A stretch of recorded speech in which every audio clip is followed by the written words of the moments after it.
Dynafit, c'est d'abord les bottes, Jeff. Oui, tout à fait. Parle-nous de ce que la gamme. Ben, on a fait une sélection ici de 4 bottes que tu vas pouvoir essayer. Super. Fait que la première botte, c'est la Radical. Fait qu'on a ici couleur homme, couleur femme. La Radical, c'est notre botte classique. La botte qu'on vend le plus au Québec. Fait que c'est une 4 clips. Fait que le monde qui vient du ski alpin vont se reconnaître dans une botte comme ça. Un chausson super confortable, power strap, un walk mode traditionnel. Avec une botte à 1750-1800 grammes. Okay. Très bonne botte pour les gens qui veulent goûter au ski hors-piste, au backcountry, et qui vont pouvoir skier en station aussi. Ok, parfait. C'est souvent un skieur, soit qui débute en hors-piste ou qui c'est majoritairement en station de ski. Ouais, ben son avantage premier, c'est son prix. C'est la botte la moins chère dans la gamme Dynafit. C'est ça. Fait qu'à 649$ au prix de détail, c'est notre botte d'introduction au marché. Super. Ouais. Après ça, on tombe. La deuxième qu'on a, c'est la TLT7. Vraiment, là, c'est notre botte la plus light. Fait que la première caractéristique, quand on la regarde, c'est son speed nose. Fait qu'on n'a plus de petites tablettes.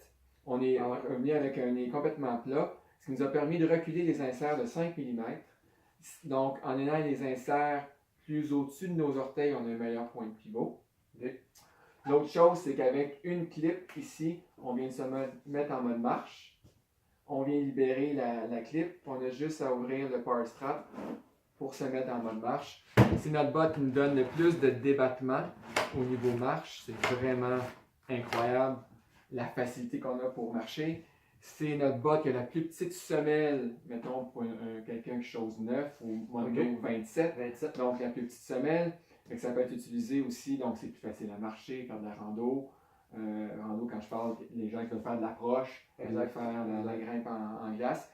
Et à 1000 grammes, c'est de loin notre botte la plus light. C'est très léger. C'est super le fun de faire du ski. Moi, c'est ma botte privilégiée pour le ski backcountry.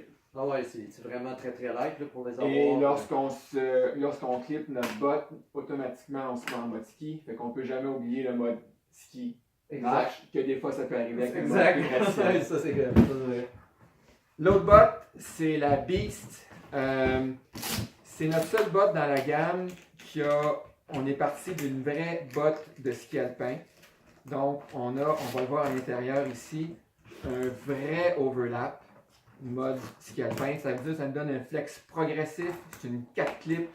En arrière, on a complètement venu, si tu veux, enlever de la matière ici grâce au spoiler en magnésium qui est extrêmement rigide. Le mode marche, ski en fait, il est béton lorsqu'on se clip, très facile à utiliser. Puis ça nous donne énormément de walk mode, donc plus que ce que ton pied est capable d'aller chercher en mode arrière.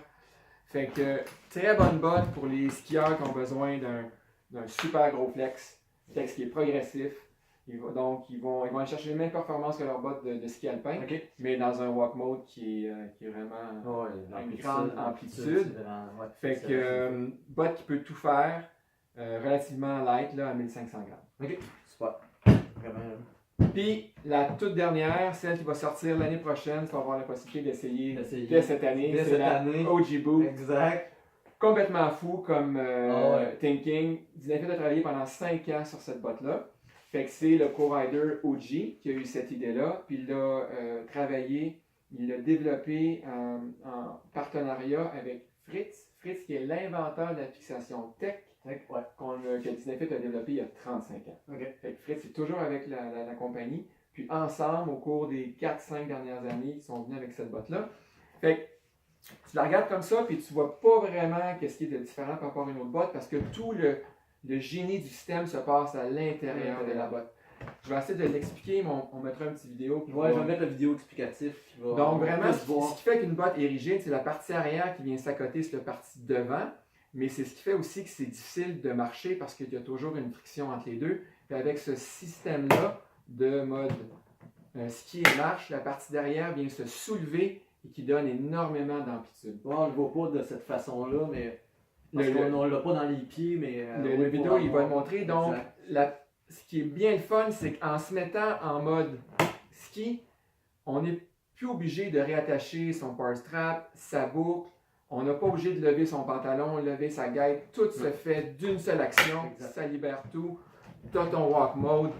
Fait que c'est vraiment un super produit. J'ai hâte que tu l'essayes. Oh, oui. Dans un fit qui est très généreux, un last qui est très large, qui donne énormément de place au pied. C'est quoi la différence entre ce modèle et celui-là? Bon point, donc on a un modèle en Pibax, 100% Pibax, et notre modèle de plus haut de gamme est 100% Grimalide, donc un plastique un peu plus rigide, plus léger. Plus léger. Ouais. Super. Vraiment, très beau modèle, j'ai hâte de mettre ça à l'essai. OG Boots. Ouais, voilà, OG Boots.